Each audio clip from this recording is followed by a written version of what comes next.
Donc là, je vais vous parler ce soir du Mali, de la CEDEAO, du Burkina Faso et de RFI.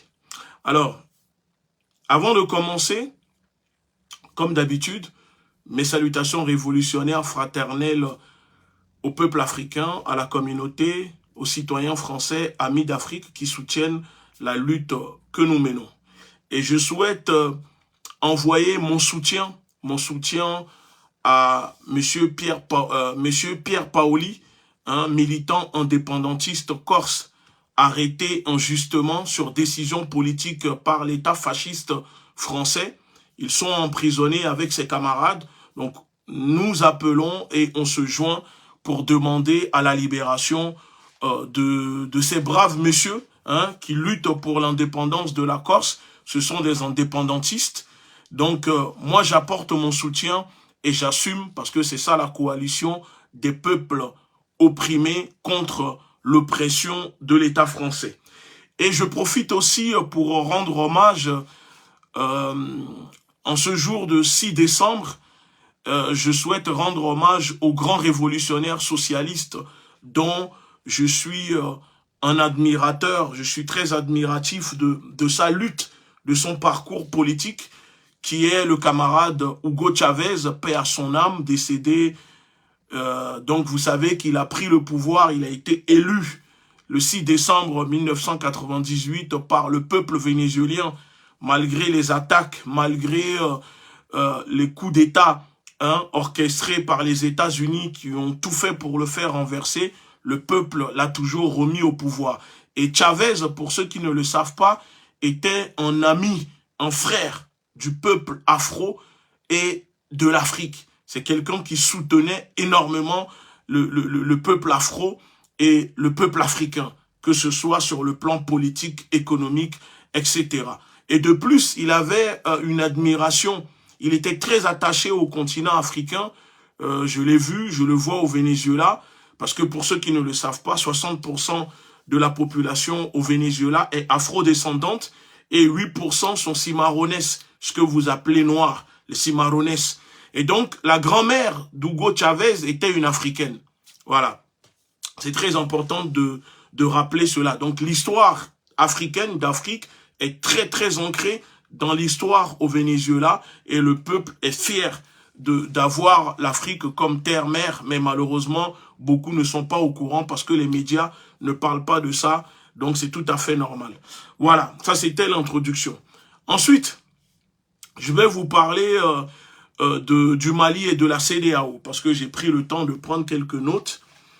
Il semblerait, parce que j'ai vu, et comme je disais, j'ai fait mon analyse il y a quelques instants sur Afrique Média, la CEDEAO, vous savez, cette organisation de personnes corrompues, les cireurs de bottes de l'impérialisme, ont pris le temps de se réunir. En se réunissant, ce n'est pas pour essayer de trouver une solution pour aider leur peuple qui vivent en ce moment dans une misère à cause de l'inflation liée au franc CFA, cette monnaie fabriquée par la France, gérée par le Trésor et la Banque française. La CEDEAO, ses dirigeants au ventre bien gonflé, ces partouzeurs politiques, ont pris le temps de se réunir au sommet, soi-disant, pour prendre une résolution de mettre en place une force anti-putsch et une force, soit en gros, si on comprend l'annonce, pour peut-être faire une intervention militaire au Mali, parce que la CEDEAO exige à l'État malien, l'État souverain malien, dirigé par des patriotes. D'ailleurs, je salue mon gars sûr, le colonel, Monsieur Choguel Maïga, pour son retour à la primature. Je lui passe mes salutations fraternelles et également aux militaires qui sont au pouvoir, au colonel Assimi Goïta. Donc la CEDEAO, cette organisation illégitime, illégale, qui n'impressionne pas les peuples, qui ne trouve pas de solution pour les peuples qui sont membres des pays de cette organisation, trouve le temps de se réunir pour prendre des résolutions pour essayer d'intimider le Mali.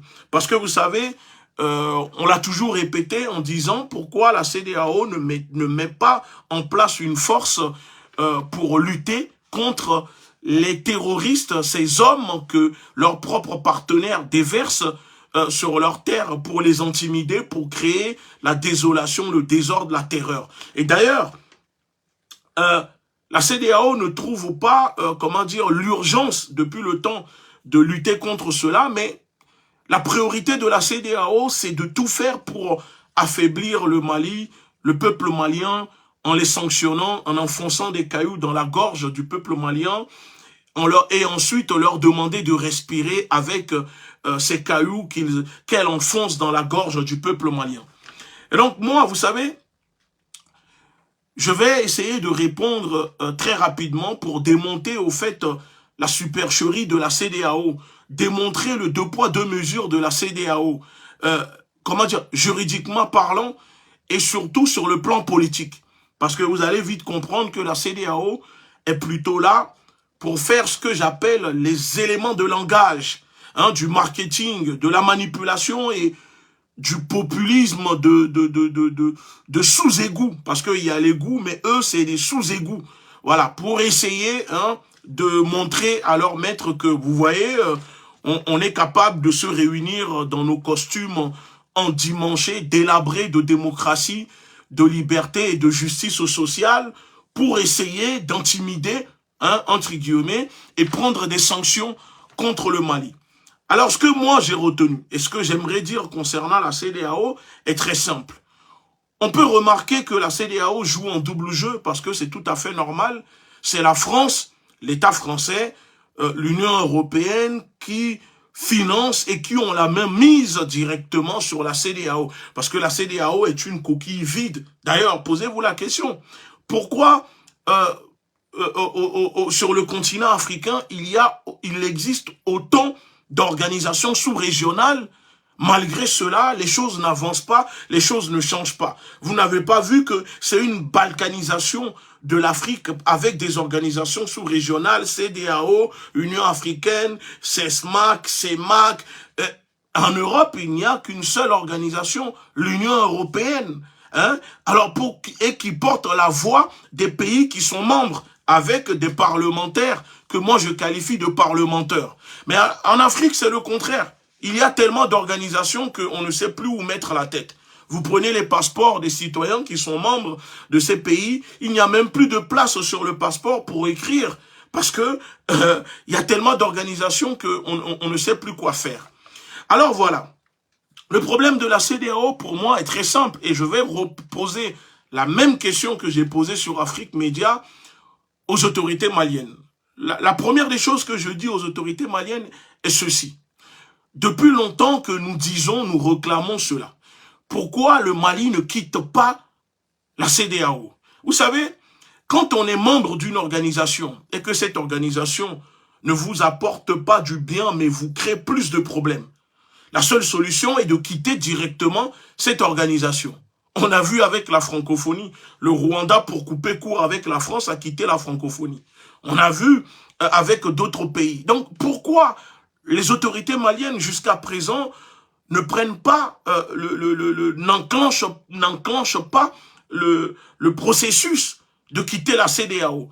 Peut-être il y a des gens qui me diront non, il ne faut pas quitter la CEDEAO, mais c'est en restant dans la CEDEAO qui fera que vous allez un jour vous réveiller et subir des coups bas, parce que la CEDEAO est sous manipulation du batracien politique qui siège à la tête de la Côte d'Ivoire. D'ailleurs, mes salutations fraternelles au peuple ivoirien, hein, qui sont malheureusement pris en otage par le batracien politique Ado et son clan et sa famille qui dirige le pays, qui ont fait main basse sur les richesses du pays. Donc vous savez très bien que la CEDEAO n'est pas une organisation pour défendre l'intérêt du peuple, ni la souveraineté des pays qui sont membres. Donc pourquoi les autorités maliennes ne quittent pas tout simplement la CEDEAO, et il n'y aura pas de problème de dire que la CEDEAO fera une intervention militaire au Mali, ou exige qu'on libère des mercenaires hein, arrêtés au Mali. Voilà. Donc ça c'est une première partie. Ensuite, ce que je vais dire, La CEDEAO qui sonne le Mali de libérer les 46 mercenaires arrêtés sur le territoire malien illégalement, parce que ces militaires qui sont en réalité des mercenaires habillés par la Côte d'Ivoire avec le drapeau de la Côte d'Ivoire, mais parrainés directement par le ministère des Affaires étrangères, le Quai d'Orsay en France, ont voulu faire un coup d'État, ont voulu destituer le président Assimi Goïta. Parce que oui, malheureusement, depuis la mort de Bob Denard, les Français, les barbouzes que possède maintenant la France, souvent ce sont des bras cassés. Donc, on est des fois obligé d'aller chercher des mercenaires sud-africains, rafler un peu partout dans les pays pour les habiller.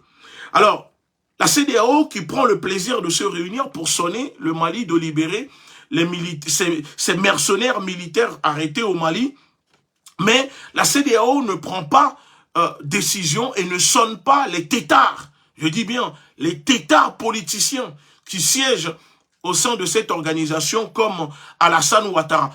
Pourquoi la CEDEAO ne demande pas tout simplement, pour donner l'exemple, pour montrer que sur le plan éthique, elle peut représenter, qu'elle possède une légitimité morale ou juridique pour demander la libération de ces mercenaires.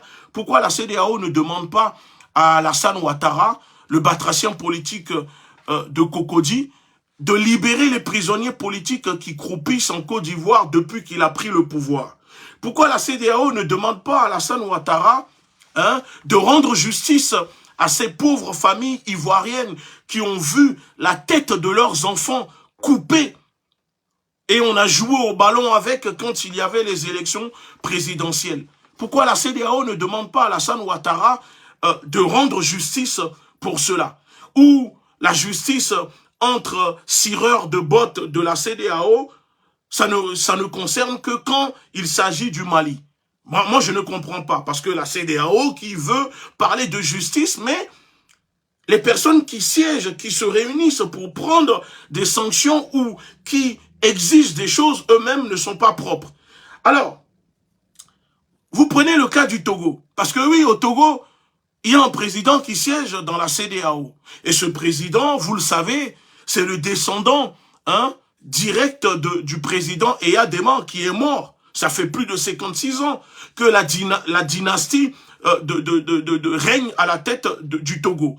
Ça ne dérange pas la CEDEAO de voir le président togolais siéger au sein de la CEDEAO pour sonner à l'État malien de libérer des mercenaires, alors qu'au Togo, il y a des prisonniers politiques également qui meurent dans des prisons, qui n'arrivent pas à manger, qui sont torturés, alors qu'au Togo, les gens ne sont pas libres, les populations vivent dans la misère, on cache l'information aux populations, il n'y a pas de justice sociale, ni de justice tout court, mais ça, la CEDEAO, ça n'intéresse pas la CEDEAO. Oui, parce que vous savez, pour la CEDEAO, le seul problème qui existe pour cette organisation, c'est tout ce qui se passe au Mali. Parce que le Mali est devenu leur pire cauchemar, le Mali est devenu l'ennemi, Assimi est devenu l'homme à abattre pour la CEDEAO, manipulé directement par le batracien qui dirige la Côte d'Ivoire.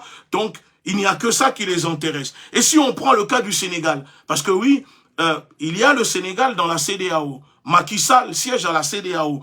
Au Sénégal, il y a des journalistes intègres, de renommée, qui se font arrêter, emprisonner. La CEDEAO n'a pas demandé ou fait un communiqué pour qu'on libère ce journaliste. Des militaires se font tuer au Sénégal. Comme d'ailleurs au Togo. La CEDEAO ne demande pas justice, n'exige pas une enquête pour savoir ce qui se passe. Ça n'intéresse pas la CEDEAO. Et si vous prenez le cas du Bénin, le Bénin où siège Talon à la tête du pays, l'opposition a été décapitée. Certains opposants sont emprisonnés. Ceux qui essayent, soit on les tue, ou ils prennent la fuite sur des émigrants pour sortir du pays. D'ailleurs, comme Patrice Talon lui-même n'a pas hésité à faire. Pourquoi la CEDEAO ne demande pas à ce dirigeant du Bénin de faire justice, de rendre justice, de respecter la justice, de respecter la liberté démocratique, de respecter la liberté politique dans le pays? Non, ça ne regarde pas la CEDEAO. Le problème de la CEDEAO, c'est le Mali. Vous prenez le cas de la Guinée-Bissau. Parce que vous savez, à la tête de la Guinée-Bissau, qui siège aussi à la CEDEAO, il y a le président Embalo. Un président qui emballe des ballons de baudruche, excusez-moi, des ballons de drogue, hein, avec l'aide des cartels d'Amérique latine parrainés par l'Amérique et la DEA pour inonder le continent africain. Parce que oui, le continent africain est un continent où 60% de la population a moins de 25 ans. Inonder l'Afrique de l'Ouest de drogue, de cocaïne, ça permet à ces dirigeants d'être sûrs que le peuple ne pourra pas se révolter parce que les jeunes seront occupés sous psychotropes, parce que c'est ce que j'appelle la Sainte Trinité. La drogue, l'alcool, hein, et le divertissement. Vous avez compris ou pas? Ça veut dire que pour eux, il faut occuper la population, on inonde la drogue, on crée la Sainte Trinité, hein, et on est sûr que le peuple ne peut pas se révolter. Parce que si cela inquiétait normalement la CEDEAO de voir que les pays, l'Afrique de l'Ouest est inondée par la drogue, bah, que la CEDEAO demande à un ballot qui aime emballer des ballons de cocaïne de cesser cela et de demander de diligenter une enquête pour savoir comment il fait pour inonder avec l'aide des États-Unis et des cartels d'Amérique latine la cocaïne en Afrique de l'Ouest. Et ensuite, quand on prend tout ça maintenant, tout ce que je viens de vous dire, il y a encore pire. N'oublions pas que ce week-end, il y a quelques jours, dans le Sahel, plus de 10 000 soi-disant terroristes ont pris part à une réunion pour porter allégeance au nouveau calife de Daesh. Plus de 10 000. On voit des armes, des fusils, des motos alignés, mais la CEDEAO n'a pas le temps de voir ces groupes, ces personnes qui tuent leur population, qui terrorisent leur population. Non, la CEDEAO ne les voit pas. Ni leur partenaire qui est l'armée française, ni la France, ni les États-Unis n'ont pas le temps de voir 10 000 terroristes avec leurs fusils, leurs motos, leurs voitures se réunir pour prêter allégeance. Non, ils n'arrivent pas à les voir. Et pourtant, en France, on arrive à détecter dans des voitures, grâce au radar, avec la chaleur corporelle, les personnes qui sont dans les voitures pour savoir s'il y a plusieurs personnes ou pas, si cette voiture a le droit d'emprunter des routes de covoiturage. Mais au Sahel, oui, 10 000 personnes peuvent se réunir avec leur chaleur corporelle, la chaleur des moteurs de leur voiture, de leur moto, des armes. Et bizarrement, la CEDEAO, la France, les États-Unis, personne n'a le temps de voir. Mais ils ont le temps, par contre, de prendre des sanctions contre le Mali et de vouloir intimider le Mali. Et ça, on peut se poser la question à savoir si réellement la CEDEAO est là pour défendre les intérêts du peuple ou défendre l'intérêt de ceux qui les financent et de ceux qui les placent à la tête de cette organisation. Parce que ce qui devrait normalement inquiéter la CEDEAO, ces dirigeants, ces cireurs de bottes, ces larbins qui siègent, qui se réunissent pour sanctionner le Mali, c'est de se dire, mais attendez, les coopérants, les officiers militaires français que la France nous impose dans nos pays, à la présidence, au sein de nos armées, ce sont eux qui financent, qui entraînent les terroristes qui tuent nos populations. Nous allons le dénoncer. Ou peut-être demander tout simplement à la France de libérer leurs ressortissants qui croupissent dans les centres de rétention parce que soi-disant ce sont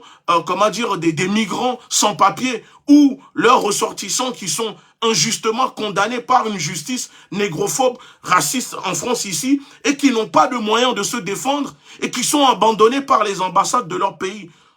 La CEDEAO ne s'indigne pas contre ça. Tout ce qui les intéresse, c'est de vouloir attaquer le Mali, c'est de croire qu'elle peut, intimider le Mali parce qu'il y a un agenda politique que la France leur donne qu'il faut respecter. Donc, quand on prend tout ça, création d'une force, sanctions contre le Mali, intimidation, mais alors, moi, la question que je pose, tout ce tintamarre, que vous faites, ça sert à quoi? Ça ne sert à rien du tout, parce que cela n'impressionne ni le Mali, ni les dirigeants maliens, encore moins le peuple malien, et surtout pas le peuple africain. Ça veut dire que vous faites du bruit, mais vous n'impressionnez pas, parce que tout ce que vous savez faire, c'est la barbarie. Vous croyez que on est en 2022 et que les peuples ont encore peur de vous. Les peuples n'ont pas peur de vous. Vous savez, c'est tout simplement parce que vous êtes protégés par quelques corps habillés qui sont lâches, à qui vous payez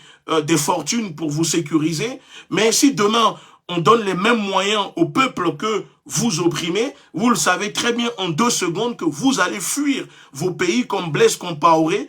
Vous allez vous faire exfiltrer par la France pour service rendu à la nation française. Donc, ne croyez pas qu'aujourd'hui les populations africaines sont intimidées par vos réunions de francs-maçons, par vos réunions de collabos, d'endocolons, de serviteurs de l'impérialisme. Parce que oui, les dirigeants d'Afrique de l'Ouest sont des agents de l'oppression impérialiste. Ce sont eux qui permettent à l'impérialisme de se maintenir dans leur pays. Ils sont là uniquement pour s'unir contre les régimes en Afrique subsaharienne, les pays, les gouvernements qui refusent de subir, l'héritage, la tyrannie coloniale de la France des Lumières négrières. Donc, tout ce que vous savez faire, c'est d'essayer de les casser quand vous voyez qu'il y a une résistance. Donc, je le répète encore une fois, la CEDEAO, avant de vouloir régler le problème politique, déjà, vous êtes une organisation économique.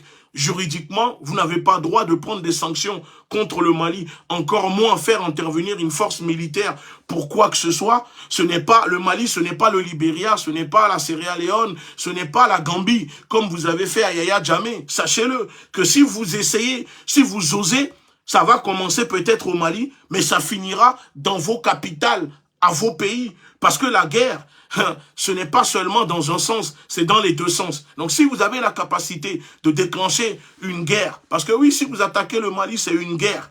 Et sachez-le que dans ce cas, on demande à l'État malien de mettre en place une légion étrangère et je peux vous garantir qu'il y aura des braves, des femmes, des hommes africains qui pourront rejoindre, parce que vous savez, dans la diaspora, il existe des gens qui ont fait l'armée, les forces spéciales, qui ont fini leur année dans l'armée française, qui ont de l'expérience et qui seront prêts à rejoindre le Mali en cas d'attaque de la CEDEAO. Donc sachez-le et réfléchissez bien à ce que vous allez faire.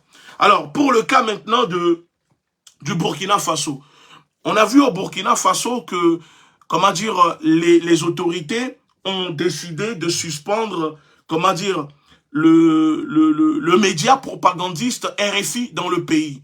Et j'ai vu, comme d'habitude, il y a quelques personnes, des analphabètes politiques qui ne comprennent pas ce qui se passe réellement sur le continent, qui s'indignent ou qui font les personnes surprises de voir que oui, comment le Burkina, l'État peut décider de suspendre RFI, cette chaîne qui divise, qui incite et qui monte les populations les uns contre les autres. J'ai même vu qu'au Burkina Faso, il y a le responsable d'une chaîne financée par le Quai d'Orsay, je ne vais pas citer son nom, qui s'est indigné contre cette suspension, et cela a donné une réponse d'un camarade panafricaniste qui a répondu, et ensuite ça a créé un petit problème dans le pays. Mais vous savez, je vais vous expliquer une chose. En France, l'État ne veut pas que BFM, RFI, les médias qui sont au solde de l'État diffusent des messages d'Al-Qaïda, de Daesh, de soi-disant terroristes qui menacent la France ou qui posent des actions pour ne pas inciter d'autres personnes au sein des populations. Alors pourquoi RFI peut se permettre de diffuser un message vidéo d'un soi-disant chef terroriste qui menace le président du Burkina Faso? Est-ce que vous pouvez l'accepter que demain, RFI diffuse un message sur carrément pour montrer aux Français que le chef d'Al-Qaïda menace ouvertement Macron et le peuple français? Non, ce que vous ne voulez pas chez vous, il ne faut pas faire la même chose chez les autres. Alors, si vous prenez le courage d'interdire des médias comme RT France, qui pourtant ne diffusent pas de messages de terroristes menaçant la France, ni l'Europe, mais vous suspendez, des médias parce que vous êtes dans une position où, pour vous, il n'y a qu'une seule version qui doit circuler. Il n'y a qu'une seule version qu'il faut propager. Il n'y a qu'une seule version qu'on doit accepter, que nous devons croire. Il n'y a qu'une seule version, la version que vous produisez, la version que vous fabriquez pour manipuler l'opinion, pour occulter la vérité. Alors, l'État burkinabé est dans son droit légitime, comme vous êtes dans vos droits, même si vous le faites, on sait que vous n'avez pas le droit de suspendre RFI si RFI porte atteinte aux intérêts de la nation du Burkina Faso. Si RFI est là pour inciter, faire la promotion, promouvoir les menaces, les vidéos pour diviser des terroristes, pour diviser le peuple burkinabé, c'est tout à fait normal que les autorités prennent la décision de suspendre, comme au Mali. Donc, vous devez comprendre que aujourd'hui, l'Afrique, ce n'est plus l'époque des années 60. Ce n'est plus l'Afrique où vous pouvez intimider. Aujourd'hui, les peuples africains, la société civile africaine est très éveillée. Vous le voyez au Burkina, quand il y a des manifestations, ils n'ont pas peur. D'ailleurs, ce week-end, le 10, il y avait une manifestation qui devait se dérouler avec la participation de la LDNA Burkina Faso et les autres mouvements de la société civile. Malheureusement, je vous annonce que la manif est reportée parce que apparemment il y a des signes d'attaque contre le pays. Donc les autorités, avec la compréhension des mouvements, ont décidé de reporter l'événement qui devait se dérouler le 10 au Burkina Faso contre la politique de la France, contre l'impérialisme français, le néocolonialisme de la France et ses alliés. Voilà, donc aujourd'hui, les Africains doivent comprendre que nous sommes dans une lutte où on n'a plus le temps, on ne doit plus perdre notre temps sur des futilités. Si un média ne respecte pas les règles d'un pays en Afrique, au Burkina, au Mali, alors il faut les suspendre et il faut les chasser du pays parce que c'est ce qu'eux ils font quand leur intérêt, quand l'intérêt de leur pays est menacé.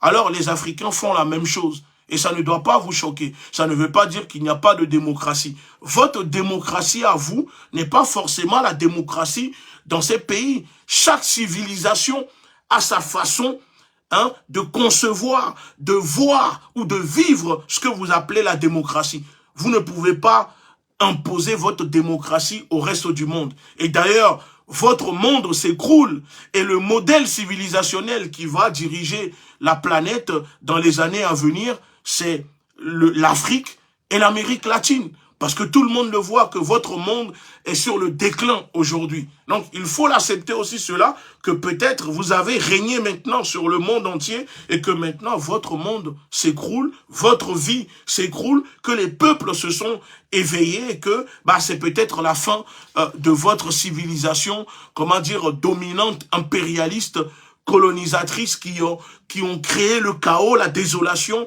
des guerres, le pillage, des génocides, des ethnocides sur des peuples jusqu'à présent. Et que c'est peut-être la fin de cela et vous devez l'accepter. La vie, c'est comme ça. Vous voyez ou pas? Il y a un cycle. Votre cycle est terminé et d'autres peuples maintenant vont prendre la relève. Donc, moi, je dis tout simplement que nous appuyons, nous soutenons la décision de l'État de Burkina Faso pour la suspension de ce média, de propagandiste RFI, qui est là que pour manipuler, mentir et créer un peu la peur au sein des populations. D'ailleurs, souvenez-vous, c'est RFI qui avait commencé à annoncer il y a 2 ans en arrière, avant même que l'État français ne l'annonce officiellement, que des terroristes allaient maintenant écumer, allait maintenant se déverser dans les pays du Golfe de Guinée. Et on voit ce qui se passe aujourd'hui.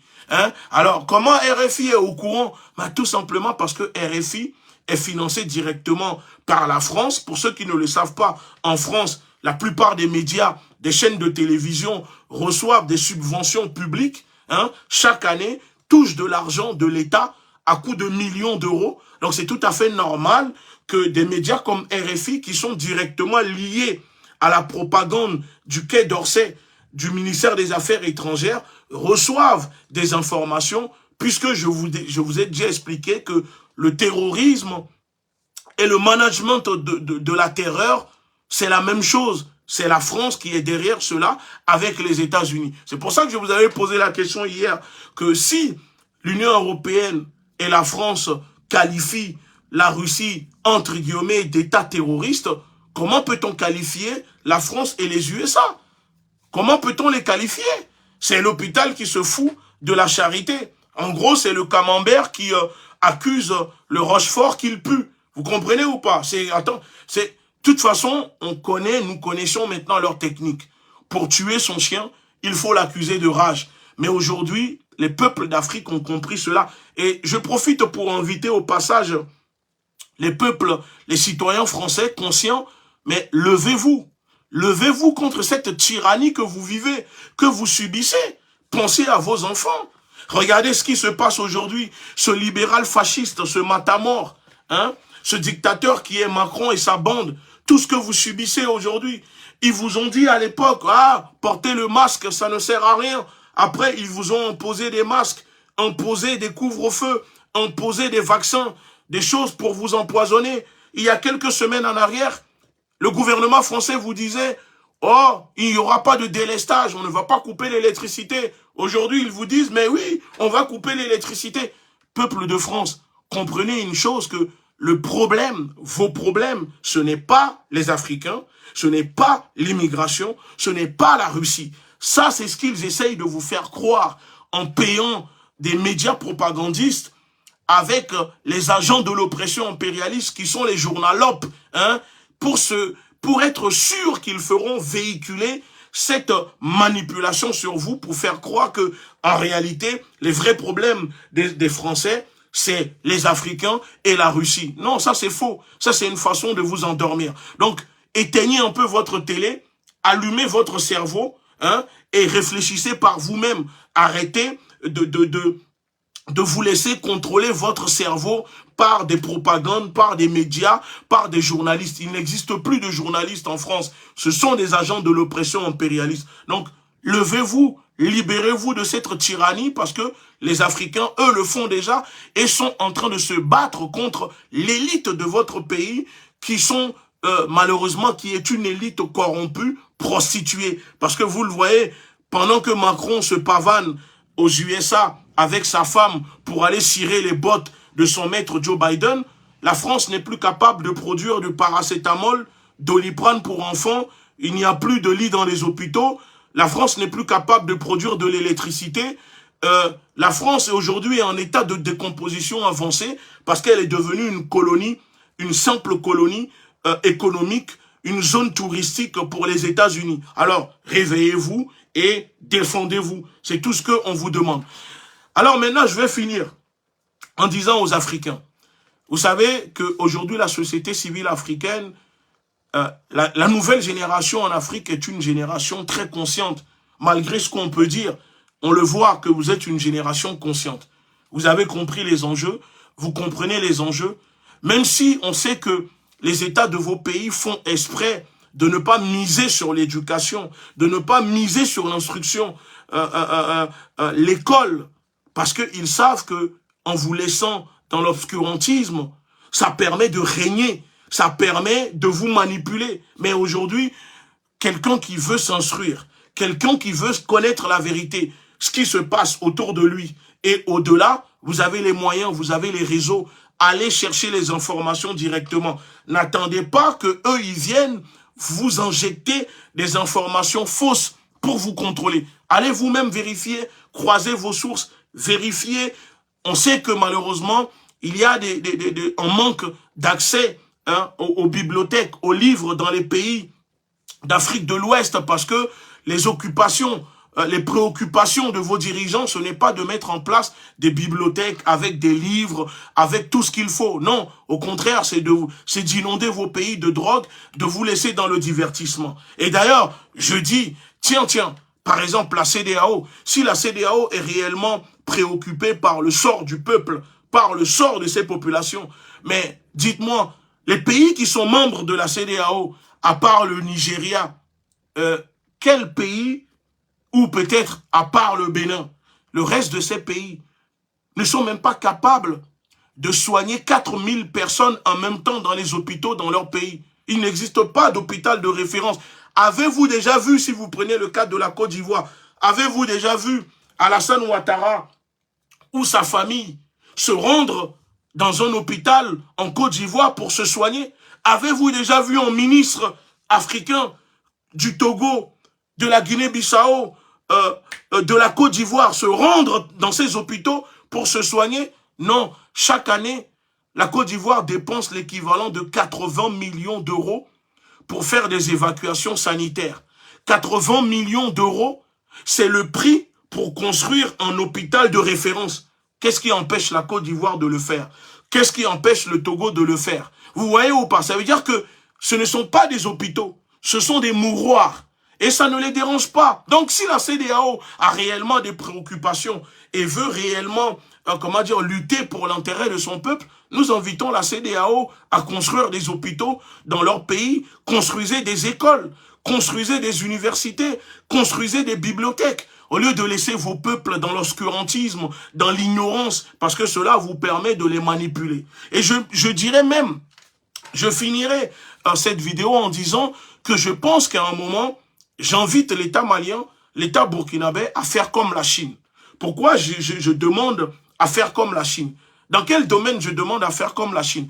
Vous savez, si vous observez bien, vous allez sur les réseaux sociaux. Moi, il y a quelque chose que je ne supporte plus. Vous allez sur les réseaux sociaux, quand vous voyez les vidéos sur les réseaux sociaux des Africains, c'est que de l'amusement, c'est que du divertissement. Ça twerk, ça danse, ça montre leur corps. Quand c'est les femmes, elles se dénudent. Quand c'est les hommes, ça fait les clowns. Parce que les réseaux sociaux mettent en avant dans les pays d'Afrique les contenus pour divertissement, pour divertir. Vous voyez ou pas? C'est fait exprès de mettre en avant, parce qu'ils ont des algorithmes, et ils font exprès de mettre en avant dans ces pays que des contenus divertissants. Ça veut dire que vous allez sur les réseaux, on ne voit que ça à longueur de journée. Et en échange, ces algorithmes bloquent les contenus à but éducatif, historique, culturel, qui peut permettre au peuple de s'instruire et d'apprendre à être patriote. C'est quoi le patriotisme? Non, les réseaux sociaux dans les pays d'Afrique ne sont pas là pour ça, mais sont plutôt là pour abrutir les populations. Donc je pense qu'à un moment, il faut que le Mali, le Burkina, convoque les responsables des réseaux sociaux comme TikTok, Facebook, Instagram, et leur demander dorénavant de mettre en avant les contenus qui permettront d'éduquer les populations sur le plan historique, éducatif, culturel, politique, socialement parlant, et de faire en sorte de diminuer, d'arrêter de mettre en avant des vidéos qui abrutissent les populations en longueur de journée, parce qu'aujourd'hui on le voit dans nos pays, qu'il y a une jeunesse maintenant qui ne pense qu'à ressembler à ces abrutis qu'ils regardent à longueur de journée sur les réseaux et à travers des émissions de télé-réalité. Moi je ne pense pas que on a fait évoluer la technologie pour que aujourd'hui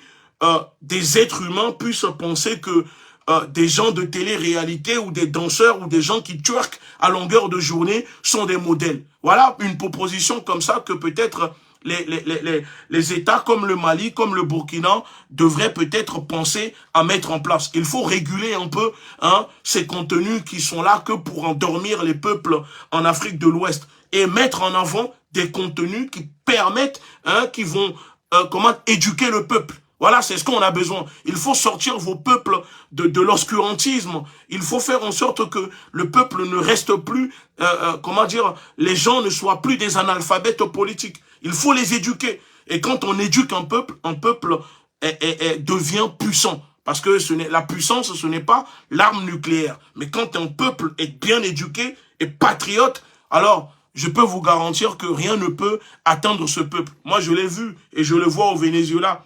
Quand je suis au Venezuela, les contenus qui arrivent sur mon téléphone, ce n'est pas des contenus pour divertir. Ce n'est pas des twerks. Ce n'est pas des contenus de femmes en train de twerker, des femmes à poil, des hommes qui font les clowns. Non, c'est des contenus révolutionnaires, patriotiques, qui montrent comment le pays se construit, le pays se bat. Et ça permet au peuple, malgré que, même s'il y a des différences politiques, les Vénézuéliens restent des patriotes et ne vont jamais accepter qu'un autre pays puisse venir les envahir pour régler leurs problèmes. Voilà, c'est ça qu'il faut faire. En tout cas, je vous remercie beaucoup parce que je dis une chose, on peut accuser de ne pas faire les choses, alors proposons des choses. Quand il y a des États qui montrent des signes de vouloir faire changer les choses, il faut proposer. Quand j'étais parti au Mali, j'ai proposé, on a ramené des propositions panafricaines, il y a des propositions qui ont été, comment dire, gardées par les autorités, ça nous a fait plaisir. Alors, je dis, il faut proposer. Donc, proposons ensemble à l'État malien, à l'État burkinabé, qui semble vouloir apporter un changement pour leur dire maintenant, stop, on veut que dans nos pays, les réseaux sociaux nous permettent de nous construire, de nous éduquer et de nous éclairer. On ne veut plus que les réseaux sociaux soient des instruments d'endormissement, des instruments de distraction, des instruments de divertissement pour abrutir les populations. Merci beaucoup. Armons-nous idéologiquement. La révolution est en marche. Mes salutations à tout le monde. Prenez soin de vous. Si vous avez aimé, vous savez quoi faire. Vous diffusez au maximum et je vous dis à très bientôt. Bonne soirée. Ciao.